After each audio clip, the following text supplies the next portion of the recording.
L'art de la communication selon Jim Rohn. Parmi les enseignements résumés dans sa collection de guides, Jim Rohn a décidé de terminer par la communication.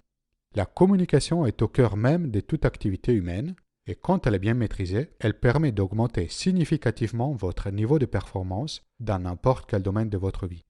Le premier aspect clé pour une communication efficace est la préparation. La préparation vous permet de collecter, de stocker un bagage significatif d'informations, expériences et émotions, et ensuite de l'utiliser à bon escient. Pour réussir la phase de préparation, Jim Rohn met en avant 5 mots. Intérêt. Aiguisez votre curiosité vers la vie et les personnes que vous rencontrez. Observez et écoutez ce qui vous entoure, spécialement si vous visitez une nouvelle ville ou un nouveau pays. Fascination. Transformez votre intérêt en fascination. Lorsque vous êtes intéressé, vous vous demandez « Qu'est-ce qui se passe? Est-ce que ça marche ?» Quand vous êtes fasciné, vous vous demandez « Pourquoi cela se passe? Comment ça marche ?» Posez des questions avec la même curiosité des enfants. Enrichissez vos connaissances avec votre bagage émotionnel. Sensibilité. Mettez-vous à la place des autres. Essayez de comprendre les vraies raisons derrière leurs réactions. Souvent, la première hypothèse est trop superficielle. C'est parfois difficile d'identifier la vraie raison qui peut être très profonde. Mais tout ce que vous devez faire est essayer. Les autres vont remarquer votre effort et c'est ce qui compte. Connaissance. Enrichissez chaque jour votre bagage d'informations et d'émotions. Ne vous contentez pas de votre mémoire, marquez vos impressions dans un journal. Votre communication en sera grandement enrichie.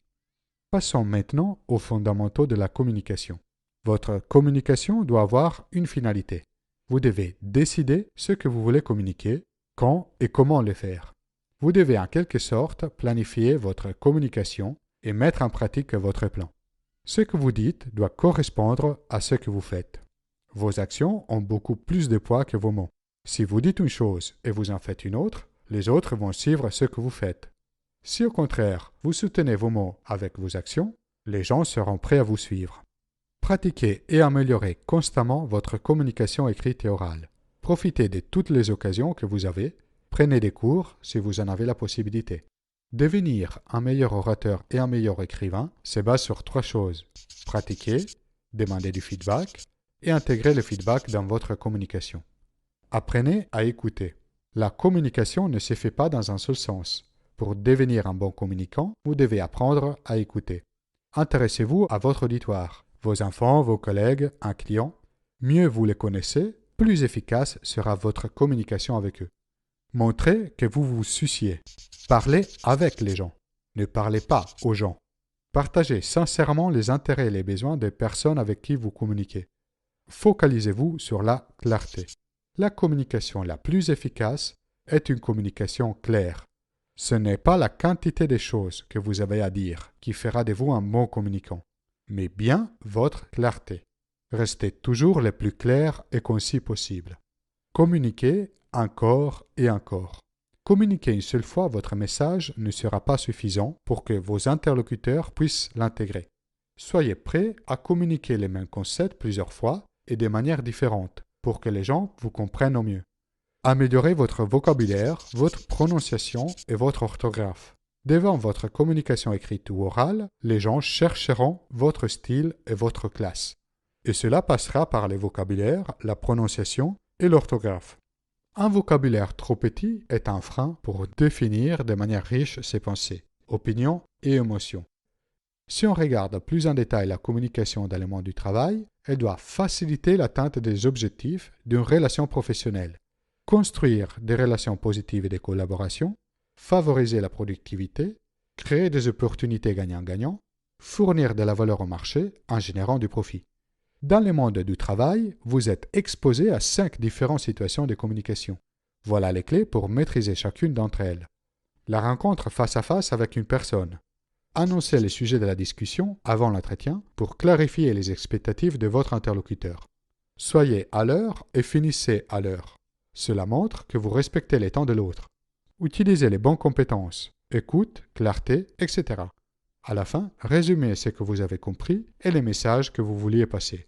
Et assurez un suivi, par email par exemple, où vous résumez à nouveau le message et vous remerciez la personne pour son temps et pour l'opportunité de l'avoir rencontré.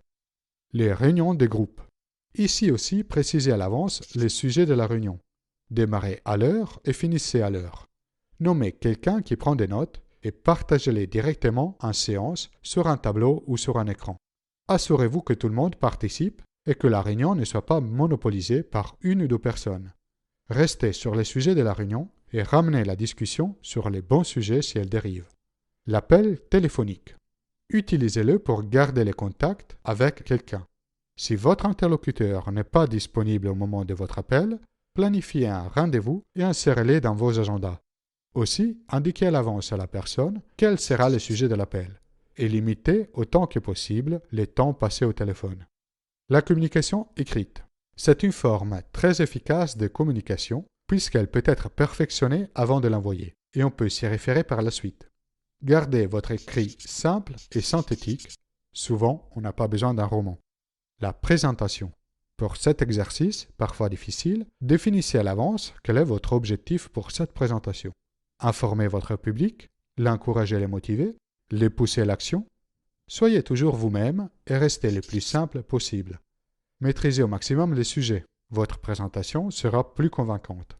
Montrez-vous passionné et optimiste. Cela suscitera l'intérêt de votre auditoire.